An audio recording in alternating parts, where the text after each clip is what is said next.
로컬 소식입니다. 지난 8일 글렌데일 지역에서 발생한 67살 한인 여성 오해순 씨 총격 살인 사건의 용의자가 전격 체포됐습니다. 글렌데일 경찰국은 지난 17일 연방 마샬 태스크포스 팀과 함께 수사를 통해 LA시에서 용의자 데본 화이트를 추적해 그를 검거하는 데 성공했다고 오늘 공식 발표했습니다. 수사관들은 범죄 과학 수사를 통해 용의자를 확인할 수 있었는데 올해 20살의 용의자 화이트는 이미 중범죄로 집행유예를 받고 있는 상황이었다고 전했습니다. 또한 사우스 LA 지역 갱 멤버로 활동해왔던 것으로 확인됐습니다. LA 카운티 검찰은 체포된 용의자 화이트에 대해 살인과 강도 그리고 총기 소지 위반, 중범죄 등 다중 혐의로 기소했다고 밝혔습니다. 글렌데일 경찰은 또 다른 공범자가 있는지 여부를 수사 중입니다. 숨진 오해순 씨는 지난 8일 저녁 8시 40분쯤 리누드에서 일을 마치고 2900블락 먼트로스 애베뉴에 위치한 자신의 아파트 단지에 도착한 후 뒤따라온 용의자로부터 총격을 받고 숨졌습니다. 말리부에서 발생한 한인 여대생 일레인 박 씨 실종 사건이 미궁 속으로 빠지면서 박 씨의 가족들이 커뮤니티에 다시 한번 도움을 요청했습니다. 실종된 일레인 박 씨 가족과 친구들은 오늘 주류 언론들을 상대로 기자회견을 열고 제보 관련 보상금을 기존 $5,000에서 $250,000까지 올렸습니다. 이 자리에서 박 씨 어머니 수잔 씨는 딸이 아무런 흔적도 없이 사라진 것을 믿을 수가 없다면서 작은 제보 하나라도 수사에 큰 도움이 될 것이라고 제보를 부탁했습니다. 그러면서 어머니 수잔 씨는 다음 달 24일이 딸의 21번째 생일이라며 그 전에 딸을 찾아 꼭 안아주고 싶다면서 눈물을 참지 못했습니다. 일레인 박 씨는 지난 1월 27일 데이트를 나갔다가 28일 칼라바사스에 위치한 남자친구 집을 떠난 뒤 연락이 두절된 상태입니다. 경찰은 박 씨가 실종된 지 닷새 만인 지난 2월 2일 수색견을 동원해 수색 작업을 벌인 끝에 말리부 지역 코랄 캐년 비치 인근에서 박 씨의 2015년형 혼다 시빅 차량을 발견했습니다. 차량 안에는 박 씨의 휴대폰과 차량 키 등 개인 소지품은 그대로 남겨 있었습니다. 일레인 박 씨는 5피트 6인치 키에 125파운드 정도로 갈색 머리에 끝부분이 금발로 염색이 돼 있고 실종 당시 짙은 화장을 하고 있었으며 팔 윗부분에 소 모양의 문신이 있습니다. 캘리포니아주 하원에서 72주년 광복절 기념 결의문이 채택됐습니다. 캘리포니아주 하원 68지구를 대표하는 최석호 하원의원은 어제 대한민국의 8.15 광복절을 맞이해 주 하원에서 72주년 광복절을 기념하는 결의문을 채택했다고 밝혔습니다. 최석호 의원은 북한의 지속적인 도발로 인해 한반도의 전운에 대한 긴장감이 깊어지고 있는 가운데 72년 전 대한민국에서 맞은 독립의 기쁨의 의미를 주 상하원을 통해 다시 한번 상기시켜 보려는데 그 의미가 있다고 말했습니다. 이날 결의문 채택 현장에는 김지민 샌프란시스코 부총영사를 비롯해 샌프란시스코 한인회 강승구 회장, 세크라멘토 한인회 강석효 회장과 한인회 관계자들이 참석했습니다. 앞으로 주택가에 장시간 불법 주차를 했다가 적발되는 푸드트럭들은 수백 달러에 달하는 벌금 폭탄을 맞게 됩니다. 그동안 하루 한 장으로 제한됐던 LA시 주차 위반 티켓이 이제는 무제한 발급할 수 있도록 변경됐기 때문입니다. LA시 의회는 오늘 주차 규정을 위반하는 푸드트럭에 하루 한 장 제한됐던 티켓 규정 기준을 제한 없이 여러 장 발급하는 것을 허용하는 수정안을 찬성 14대, 반대 0 등 만장일치로 통과시켰습니다. 이에 따라 모든 푸드트럭들은 주택가 도로에 최대 30분 주차가 허용되며 이를 어길 경우 매 30분마다 한 장씩 무제한으로 벌금 티켓을 받을 수 있습니다.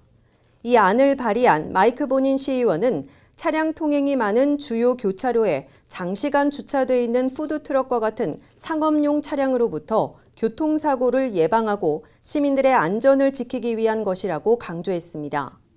한편 일부에서는 이 같은 주차 티켓 수정안이 시정부의 세수 늘리기에 그치지 않는다는 지적도 있습니다. 매년 240만여 장 이상의 주차 위반 티켓이 LA에서 발부되고 있는데 이를 통해 지난해 LA시는 벌금으로만 1억 4,800만 달러의 세수를 거둬들인 것으로 집계됐습니다. LA 통합교육부가 고등학생 건강을 위한 채식 위주의 점심 메뉴를 선보입니다. LA 통합교육부는 어제 7개 고등학교를 선정해 고등학교 점심 메뉴에 채식 위주의 식단을 추가하는 시범 프로그램을 운영한다고 밝혔습니다. 이번 시범 프로그램은 다음 달 5일부터 오는 11월 17일까지 운영되며 노스얼리읒과 베닝, 페어팩스, 헌팅턴 파크, 루즈벨트, 크랜셔, 실마 고등학교에서 우선 운영됩니다. 교육부는 시행 기간 동안 식당 구성과 추천 메뉴 등 학생들을 대상으로 한 설문조사를 벌인 뒤 프로그램 개선에 나설 방침입니다. 통합교육부 산하 식품서비스 디비전은 이번 시범 프로그램을 통해 학생들의 영양은 물론 입맛을 충족시키기 위해 노력하겠다고 밝혔습니다. 파워볼 당첨금이 7억 달러로 치솟았습니다. 복권국은 내일 열리는 파워볼 추첨에서 당첨금이 7억 달러로 올랐다고 오늘 밝혔습니다.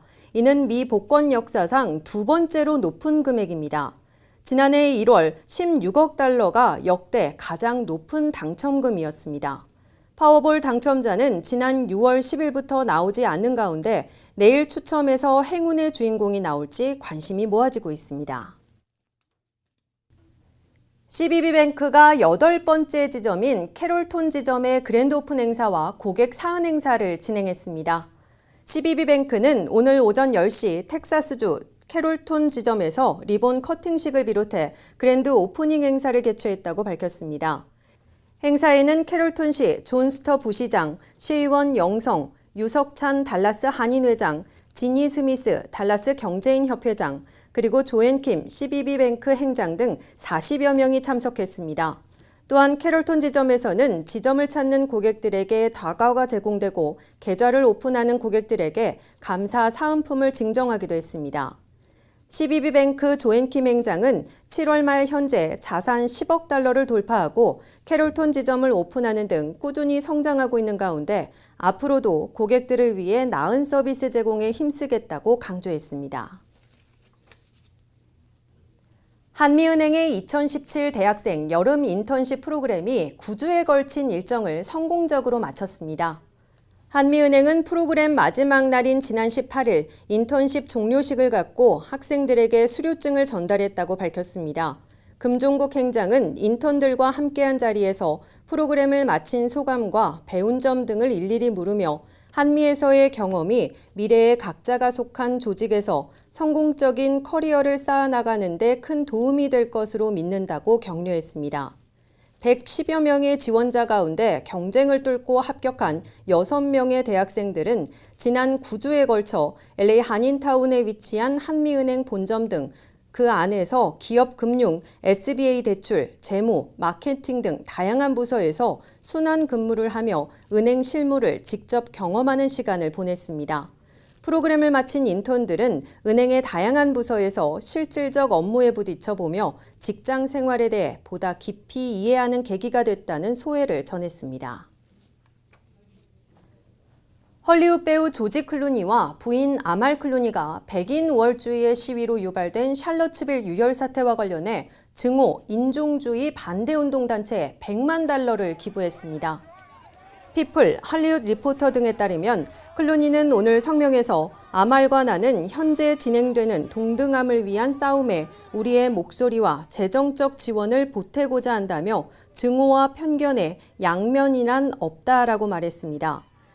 클루니 정의재단은 100만 달러를 미국 내 극단주의, 인종주의 반대운동 단체인 서던 파버티로 센터에 기부하기로 했습니다. 조지 클루니의 부인인 아말은 레바논계 영국인 인권 변호사로 옥스퍼드대와 뉴욕대 로스쿨을 졸업한 뒤 인권 변론 활동을 벌여왔습니다. 미국의 유명 코미디언인 빌 코스비에 대한 성폭행 재심이 연기됐습니다. 오늘 펜실베니아주의 스티븐 오닐 판사가 코스비의 변호인 교체를 승인한 후 코스비의 새 변호인단이 성폭행 피해자 안드레아 콘스탄드와 관련한 사건에 대해 정보를 습득할 시간을 요청했기 때문입니다. 이로써 오는 11월에 열릴 예정이었던 재심은 열리지 못하게 됐습니다. 하지만 스티븐 오닐 판사는 코스비가 지난 2004년 필라델피아 인근 자택에서 한 여성에게 약을 먹인 후 성폭행한 혐의와 관련해 내년 여름 시즌 전에는 재심이 열리길 기대하고 있다고 말했습니다.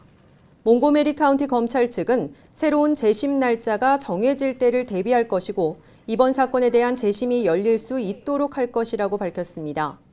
한편 코스비는 자신의 성폭행 혐의에 대해 합의에 의한 성관계였다고 주장했습니다. 잠시 후에 이슈 포커스가 이어집니다.